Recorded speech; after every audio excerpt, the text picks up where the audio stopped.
영화 브로크백 마운틴 보셨어요? 우리에게 조커로 알려진 히스 레저와 제이크 질렌할, 앤 해서웨이 등이 출연해 뛰어난 연기와 아름다운 대자연으로 극찬을 받은 영화이자 명작으로 남아있죠. 이 영화의 배경이 미국 북쪽의 와이오밍주가 배경인데 영화에서 나오는 대자연, 정말 자연밖에 없는 지역입니다. 와이오밍주를 포함한 미국 북쪽 지역은 전체 미국 영토의 약 20%를 차지하고 있는데 다른 주들도 와이오밍과 별 다를 게 없이 광활한 대자연과 끝이 없을 것 같은 긴 도로만 있다고 알려져 있죠. 우리가 아는 미국은 하늘에 닿을 것만 같은 높은 빌딩들이 빼곡히 있는 빌딩숲 같은 도시의 모습이거나 자연과 옛 건물들이 어우러진 고풍적인 모습, 또는 넓은 바다와 완벽한 날씨로 사람들이 바글바글한 모습인데 왜 미국의 북쪽은 휑하니 사람도 없고 존재감도 없을까요? 오늘은 미국 전체 인구의 2% 정도만 살고 있다는 미국의 북부에 대해 이야기해보려 합니다.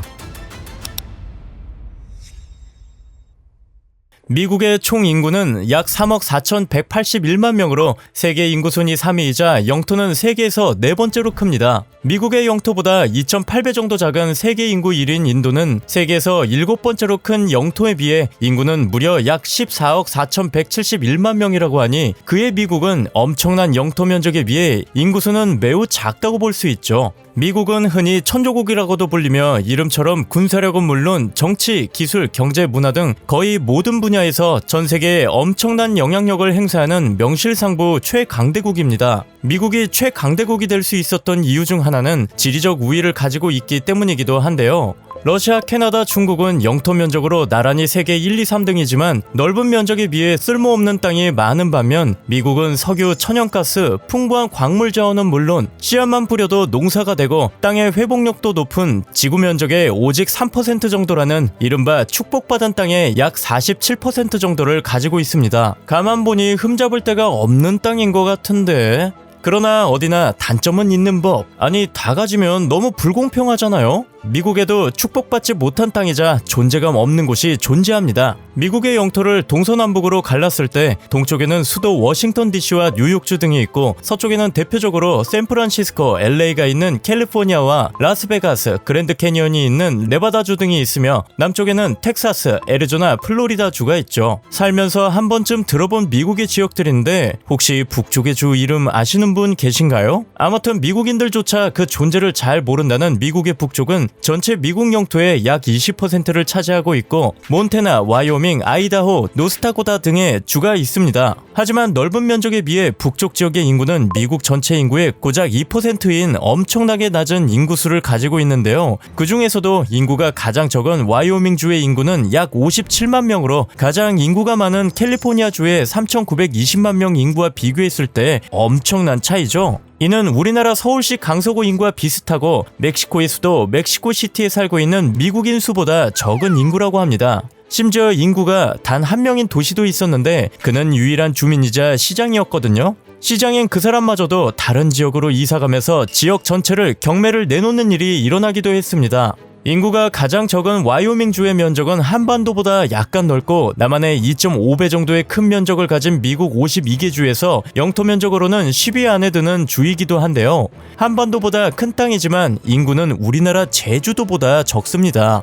와이오밍주 바로 옆에 있는 몬태나주 역시 미국 52개 주에서 네 번째로 큰 주이지만 인구는 약 100만 명밖에 되지 않죠. 화려한 도시의 모습, 사람들과 차들로 넘쳐나는 거리의 모습과는 다르게 마치 유령 도시같이 텅 빈 도시와 심지어 사막까지 있어 더욱 쓸쓸해 보이는 미국의 북쪽. 같은 미국이지만 미국인들도 그 존재를 잘 모른다는 이곳은 왜 이렇게 사람이 없는 걸까요? 우선 역사적 상황을 살펴보겠습니다. 원래 미국의 영토는 동쪽에만 있었거든요. 그런데 미국이 영국으로부터 독립하고 영토 확장을 위해 서부 개척을 시작합니다. 미국은 운 좋게 지금의 미국 북쪽 땅 일부이자 그 당시에 루이지애나 전체를 프랑스로부터 헐값에 매입하고 이후 미국 멕시코 전쟁에서 승리하면서 지금의 북쪽과 서쪽 지역을 갖게 돼요. 그렇게 미국의 영토는 영토는 동쪽에서 서쪽으로 점점 넓어졌죠. 그래서인지 현재 미국 동부는 전체 인구의 약 70%가, 서부에는 약 30%가 밀집되어 있습니다. 영토도 넓어졌는데 새로 갖게 된 영토는 농사는 뭐 말할 것도 없고 무역하기에도 좋은데 심지어 천연자원까지 빵빵한 거예요. 그러니 새로 생긴 땅이 날씨도 좋고 농사도 잘 되겠다, 경제활동도 활발하니 일할 것도 많으니까 인구가 이동하는 건 당연한 일이었죠. 그렇게 개척한 땅의 초기 도시개발과 인구 증가로 인해 정신없을 때 점점 소외되는 북쪽 지역. 1869년 미국 최초의 대륙횡단 철도인 유니온 퍼시픽 철도가 완성되면서 북쪽으로 사람들이 유입되기 시작합니다.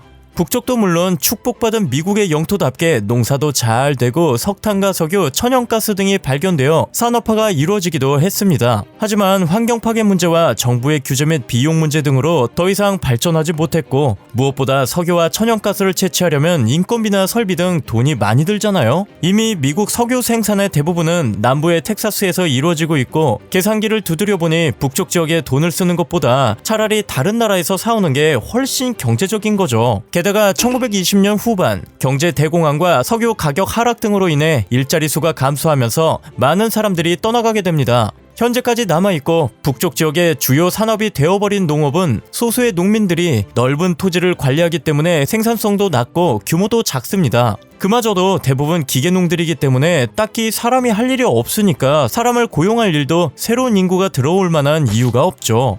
북쪽 바로 아래에 있는 콜로라도는 북쪽만큼이나 광대한 평원과 아름다운 대자연을 가지고 있음에도 다양한 산업 덕분에 빠르게 발전했습니다. 반면 북쪽 지역은 지리적 한계와 자원이나 인프라가 접근하기 어려울 만큼의 광활한 면적으로 인프라가 부족하기 때문에 인구 증가가 더딘 것도 있어요. 그 이유는 바로 로키 산맥입니다. 세계에서 두 번째로 긴 산맥이자 북아메리카 대륙에서 가장 거대한 산맥인 로키 산맥은 길이가 약 4,800km, 우리나라의 가장 긴 산맥인 태백 산맥이 약 500km 정도라고 하니까 그 긴 태백 산맥이 10개 정도 붙어 있다고 생각하면 되겠네요. 무튼 이 로키 산맥은 캐나다 남서쪽에서 미국의 남쪽 뉴멕시코주까지 엄청 길게 뻗어 있습니다. 길이도 긴데 높기도 엄청 높아요. 로키 산맥에서 가장 높은 곳은 해발 약 4,401m이고 평균 높이는 3,000m, 우리나라에서 가장 높은 백두산의 높이는 2,750m이니까 어마어마하죠. 이렇게 길고 높은 로키 산맥은 정확히 미국의 북쪽 지역을 관통하는데, 그 중에서도 로키 산맥과 가까운 곳은 사람이 살기 힘들 정도로 고산지대가 많고 다른 쪽은 너무 건조해서 사막이 된 지역도 있습니다.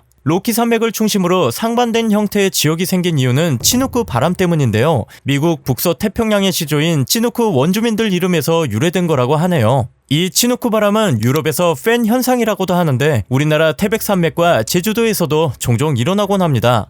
팬 현상이란 불어오는 바람이 높은 산에 부딪히게 되면서 산을 타고 올라가게 되는데, 산이 높으면 높을수록 기온은 낮아지잖아요? 이 낮은 기온과 바람이 만나 구름을 만들면서 비를 내립니다. 정상에 갈수록 점점 기온은 더 낮아지니 바람의 온도도 내려가겠죠. 그렇게 비를 내리면서 수증기는 공기 중에 다 날아가 버리고 바람은 계속 산을 따라 내려가는데, 산을 내려가니 다시 기온은 올라갑니다. 그럼 이 바람의 온도가 처음 산을 만났을 때보다 더 높은 온도가 되고, 수증기는 없으니 건조하고 더운 바람이 되어 비를 잘 내리지 않는 지역이 되는 것이죠.